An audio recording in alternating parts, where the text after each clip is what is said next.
फिर से एक बार स्वागत है मेरे चैनल पर। मैं हूं राज और आप देख रहे हैं हाईवे नाइट। तो दोस्तों, आज की जो कहानी है ये ट्रक ड्राइवर रतिराम जी का है। रतिराम जी अपना ट्रक लोड करके अहमदाबाद से और दिल्ली के लिए आ रहे थे।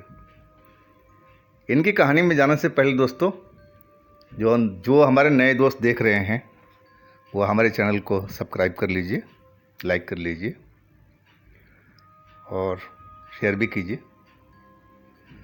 और इसके साथ में हमारा एक और चैनल चल रहा है हाईवे 33, उस पर भी बहुत बेहतरीन कहानी है, आप उसको भी सब्सक्राइब कर लीजिए। तो चलते हैं कहानी में। दोस्तों, मैं हूँ रतिराम, मैं एक ट्रक चालक। उस दिन थोड़ा मौसम ख़राब चल रहा था, लग रहा था बारिश आएगी, लेकिन बूंदाबांदी होकर के निकल जाती थी। हम अहमदाबाद से ट्रक में सामान लोड करके दिल्ली की ओर निकल चुके थे।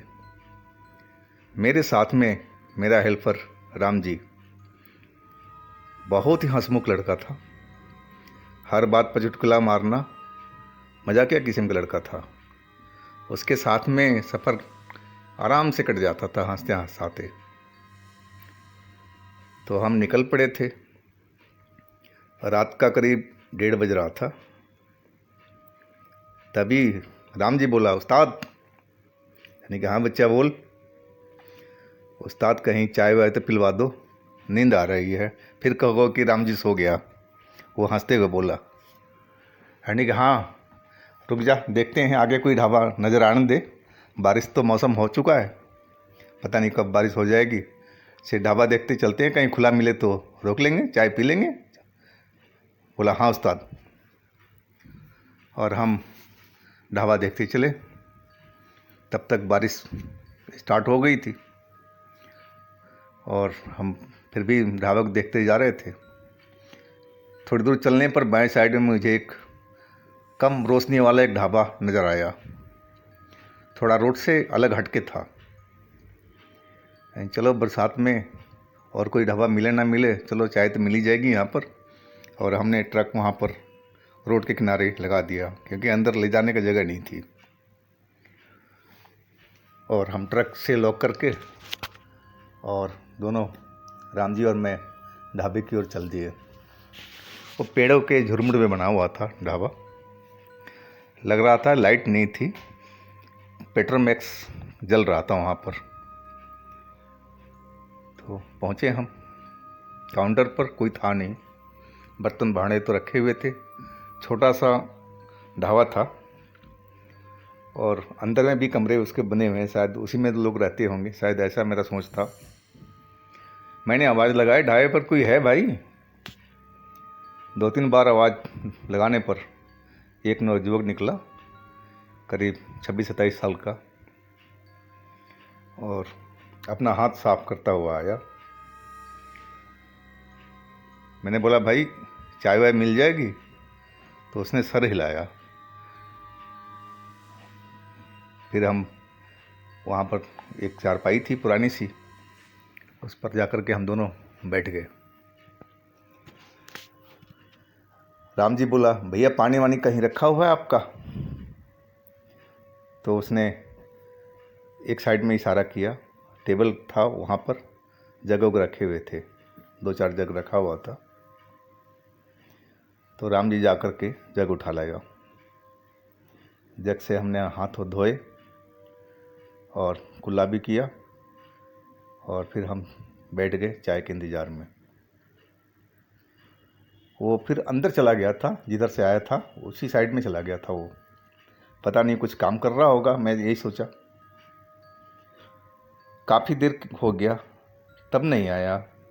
फिर हमने आवाज़ लगाया, अरे भाई कहाँ चले गए, हम लोग बैठे हैं चाय के इंतज़ार में। फिर वो दोबारा निकला और फिर वो अपना हाथ साफ करता हुआ आया। तब मैंने ध्यान दिया कि उसके जो कपड़े थे, खून लाल रंग का छींटे से, खून के जैसे छींटे होता है उसे पड़ा हुआ था। और उसको हाथों में मेरा भी लग रहा था कि वैसे कुछ शायद मुर्गा काट रहा है या कुछ और काट रहा है, मेरे को ऐसा लगा। फिर वो आया जी और हाथ तो अपना धोने लगा। धो कर के फिर वो चाय अपना बिठाया गैस पर और दूध चीनी डाल करके शायद वो दूध लेने के लिए अंदर चला गया। हम राम जी बातों में लग गए आपस में। वो कुछ चुटकुला सुना रहा था और मैं सुनता जा रहा था, मज़ा ले रहा था। करीब 10 मिनट हो चुका था। मैं राम जी से बोला कि राम जी देख तो चूल्हे पर चाय चढ़ी हुई है, जल ना गई हो, उसका तो बंदे का पता ही नहीं है, जैसे फिक्र ही नहीं हो कि हम लोग यहाँ बैठे हुए, कैसा दुकानदार है ये। राम जी जा कर के देखा काउंटर पर चूल्हा जो जल रहा था, उसमें चाय तो उबल रही थी लेकिन दूध नहीं था। फिर राम जी ने आवाज़ मारा, भैया भैया इसमें दूध तो डाल दो, कहाँ चले गए। कोई आवाज़ नहीं, कोई जवाब नहीं। फिर आकर के बैठ गया हमारे पास में राम जी। खरा उस्ताद लग रहा है हम गलत जगह पर आ गए हैं, ये दुकानदार तो बहुत ढीला है। मैं भी बोला हाँ भाई, लग तो ऐसा ही रहा है। तभी वो दुकानदार अंदर से निकला, ढाबा वाला, और उसके हाथ में दूध की थैली थी। वो दूध की थैली पूरा पकड़ करके आया और उसमें डाल दिया और फिर गैस को कम किया और फिर अंदर दूध की थैली लेकर, शायद रख नहीं जा रहा था, हाँ अंदर शायद फ्रिज वगैरह होगी, और चला गया। मैं राम जी को बोला, राम जी थोड़ा दूध चाय का ध्यान रख, इस पट्टा तो ऐसे ही है। राम जी जब अंदर गया काउंटर पर तो बड़े ज़ोर से चीखा, यानी क्या हुआ राम जी, क्या हुआ। बोला उस्ताद इधर आकर देखो, इधर आओ तो सही, देखो तो सही। मैं दौड़ के गया, नहीं पता नहीं क्या हो गया, दूध फट गया कि क्या हो गया। जब गया तो देखा पूरा लाल हुआ पड़ा था चाय, दूध भी उसमें पता नहीं डाला था कि नहीं डाला था, खून की तरह उबल रहा था उसमें, एकदम गाढ़ा गाढ़ा सा। अब तो हमारी सिट्टी पिट्टी एकदम गुम हो गई। राम जी बोला उस्ताद भागते हैं यहाँ से, ये जगह हमें ठीक नहीं लग रही है। मैंने भी सर हिलाया, हाँ हाँ बेटे चल निकल यहाँ से। और हम सीधा भागे अपने ट्रक के साइड में। यानी कि ये तो भूतिया ढाबा लग रहा है। हमने कई यार दोस्तों से किस्सा सुना हुआ था कि एकांत में कई ढाबे ऐसे हैं जो बरसों से बंद पड़े हैं और अचानक रात में खुल जाते हैं, और फिर इसमें जो कांड होता है किसी की जान लेकर रहता है।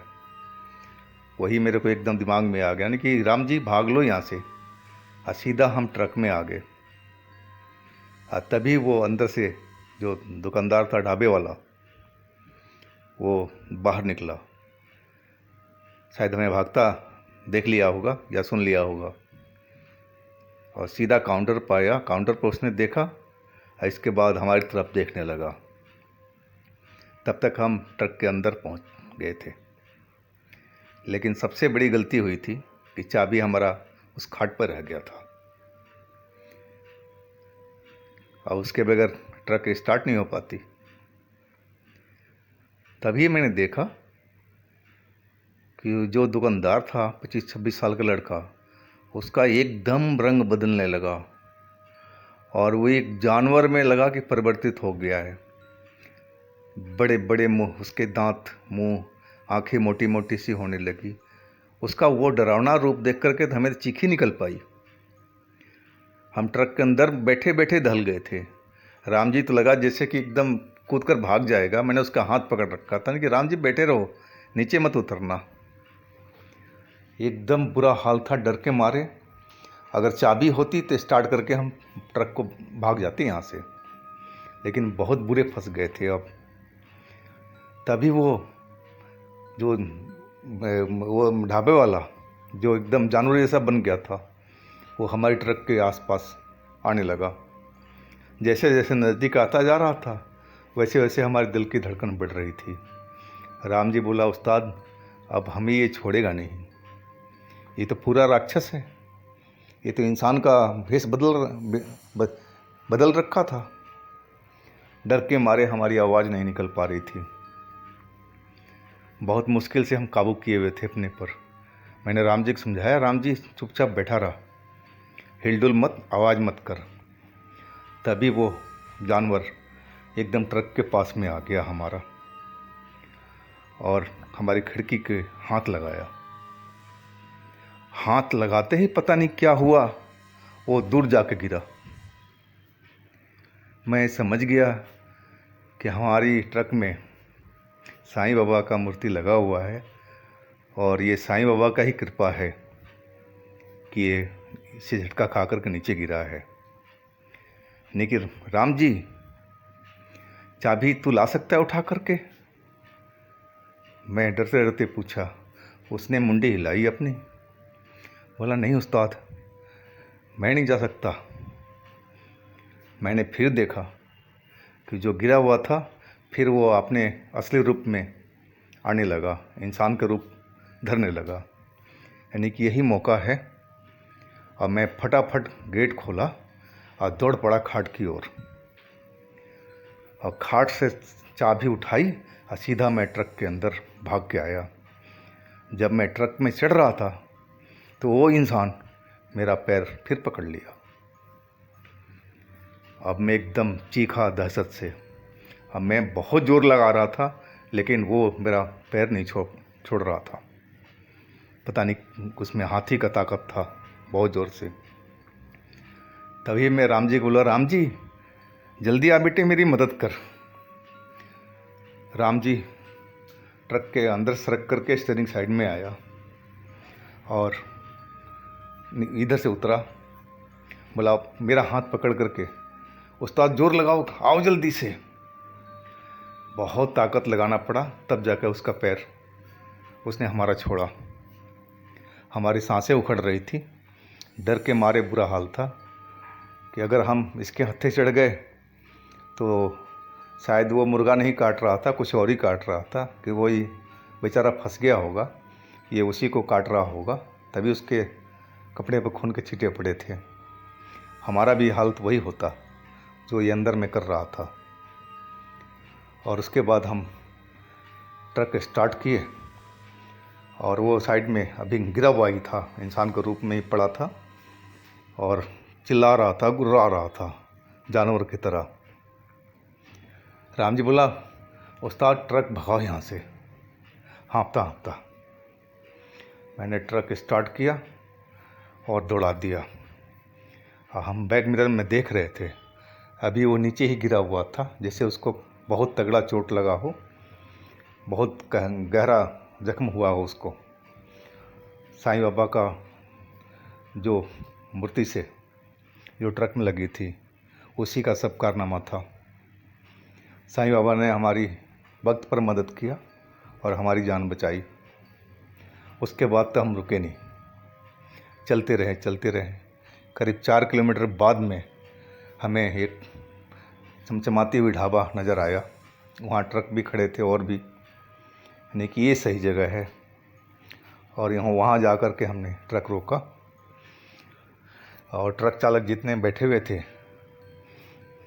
मैं उनसे पूछा, भाई हमारे साथ में ऐसे ऐसे घटना हुई है, क्या ऐसा संभव है? कौन था वो आदमी, कौन सा वो जानवर? वो सब हमारी तरफ देखने लगे। बोले भाई हमने तो कभी देखा नहीं है ऐसा, हम तो इसी रोड से हमेशा गुजरते हैं, आते हैं, जाते हैं। दिन में एक पुराना ढाबा तो नज़र आता है, लेकिन ढाबा खुला हुआ तो इस रोड पर कोई है ही नहीं। से तुम कहाँ फंस गए थे? मैंने फिर दोबारा कहानी बताया, भाई ऐसे ऐसे हमारे साथ में हुआ है, और ये हमारा लड़का है असिस्टेंट राम जी, इससे पूछ लो। तभी ढाबे वाला आया हमारे पास में, क्या हुआ साहब जी? फिर हमने उसे वो कहानी बताया। बोला साहब जी वो ढाबा भूतहा है, बहुत साल उसे बंद पड़ा है, इसी वजह से उसका मालिक मर चुका है और तभी से वो ढाबा बंद पड़ा है। से आप फंस गए थे क्या वहाँ पर? नहीं, हाँ भाई। बोला शुक्र है भगवान का कि आप बच के निकल आए। ये वो कभी कभी सालों में ऐसा घटना होता है वहाँ पर। आज जितना ट्रक चालक है हम सबको बताते हैं कि भाई वहाँ पर ध्यान रखना, वहाँ रुकना मत कोई भी। और शायद आपको पता नहीं होगा। मैंने कहा हाँ भाई, मुझे तो पता नहीं था। बोला आगे से ध्यान रखना साहब, उस ढाबे के आसपास भी मत रुकना, दिन में भी मत रुकना, रात की तो बात छोड़ो, कई बार दिन में भी कांड हो चुका वहाँ पर। उसकी बात सुन के और हम सिहर गए। चलो, हमने साईं बाबा ने हमारी जान बचाई, बहुत बहुत धन्यवाद साईं बाबा का।